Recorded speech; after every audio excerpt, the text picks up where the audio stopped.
Okay, so I'm just gonna kind of be spitballing this because we don't actually know a lot of details about the other courts that aren't night and spring, sadly.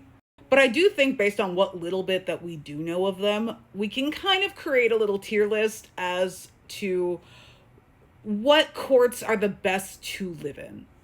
And I think by the end of this, I think I would have a decision of where I would be moving to if the world somehow became discount Great Britain. I feel like the Night Court is really hard to judge because, on the one hand, you have Valaris, which is, lovely, idyllic, artsy town full of only good people ever all the time. But you would be rolling the dice in Night because the other places to live in Night are horrible. Like, yes, you could end up in Valaris, but you could also end up in, in like under a mountain, not allowed to leave, in like a place that's like so depraved that the High Lord doesn't even go there willingly. Or you could end up in, Illyrian war camp land where the women all get clipped. And then to make matters worse, like, these places didn't seem to know about each other until the events of the story. So it kind of seems like Rhysand... No. This is not a Night Court slander post. This is about all of Prythian. We're not slandering just the Night Court today.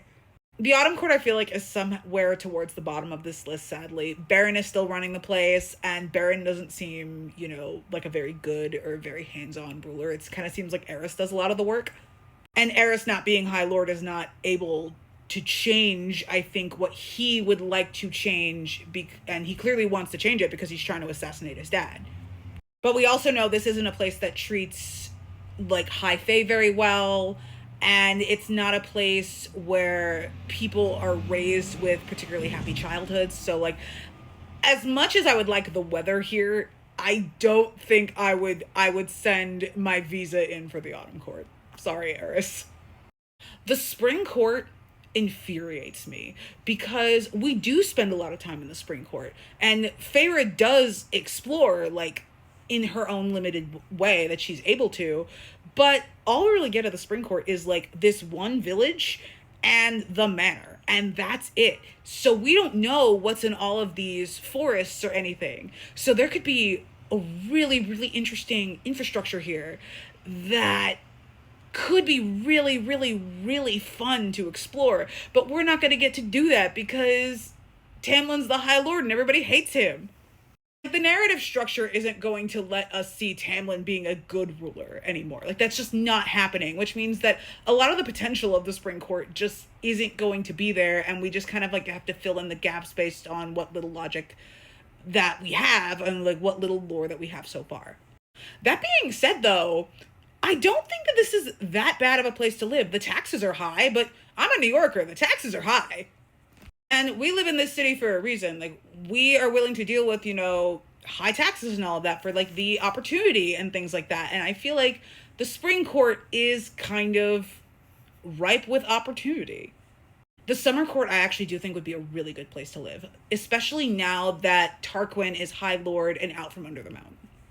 I think Tarquin is in a place where he is young enough and he is ambitious enough and driven enough to make the Summer Court somewhere that's somewhere pivotal for Prythian. I think Tarquin is young enough to either have unlearned or never have learned the racism against non-High Fae that the other High Lords sort of have. Baron definitely has it. So if you rolled the dice and came to Prythian and you weren't a High Fae, you would have a better shot rolling the dice in summer than, autumn or even night, honestly, because if you're not a High Fae in night, chances are you're an Illyrian, which means you're going to Illyria and your life is significantly worse.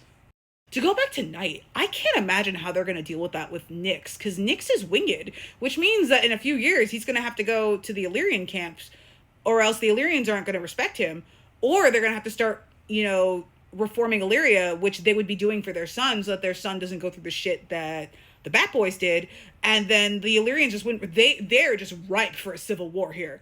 No. We're not having this conversation right now. We're talking about the Winter Court. Winter Court, lovely.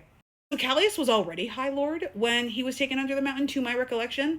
And I would argue that he was in a stable relationship, even if Vivienne didn't know that he loved her or anything. So it's not like the Winter Court has had a lot of turbulence, really, because Callias had established Vivienne as the ruler of like the capital city or whatever. So it wasn't like Winter had the same issues that like the Night Court did or the other courts did that weren't Spring. And even the Spring Court did, because the Spring Court had to deal with the turbulence from Amarantha anyway. I feel like the Winter Court was as secluded and as safe as Valaris was, and Callias did that for his people, for like his people in the capital, I assume, as a whole. So that means that Callias is thinking of his whole court and not just like very specific places.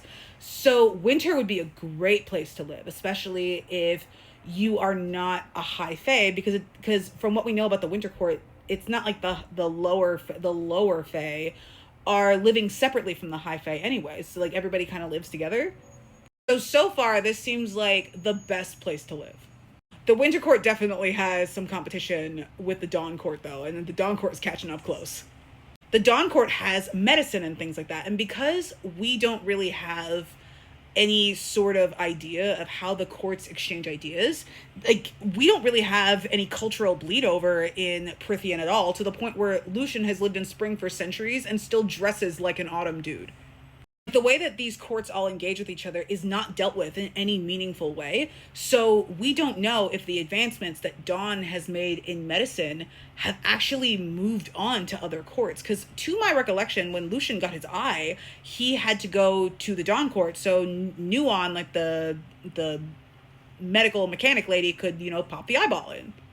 That implies that medicinal advancements are specific to the Dawn Court, meaning that the other places don't have advanced healthcare, which would explain why the Night Court doesn't have C-sections. But at that point, if the Dawn Court has advanced medical procedures like C-sections, wouldn't Rhysand just take favor? No, we're not doing this right now.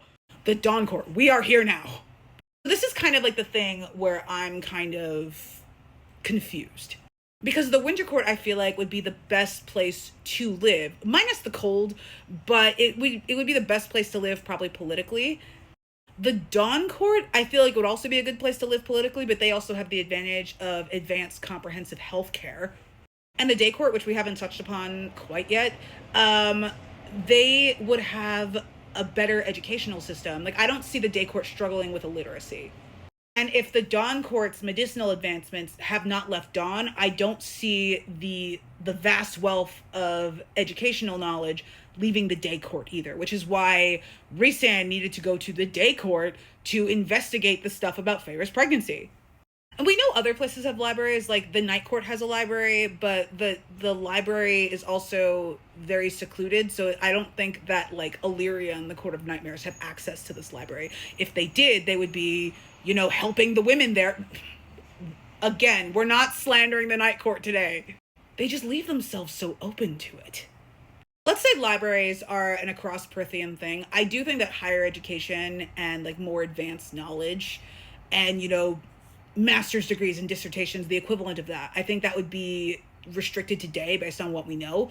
So I think if you are trying to further your education, you would want to spend some time in Day, but this wouldn't be like the best place to live, I think starting from the bottom, Autumn would be the worst place to live, followed by Night, because your dice roll would need to be very, very good, and you would have to hope to end up in Valaris. And even then, your existence in Valaris would be built on the backs of the people who do not have access to it. And I don't know if I could live with that.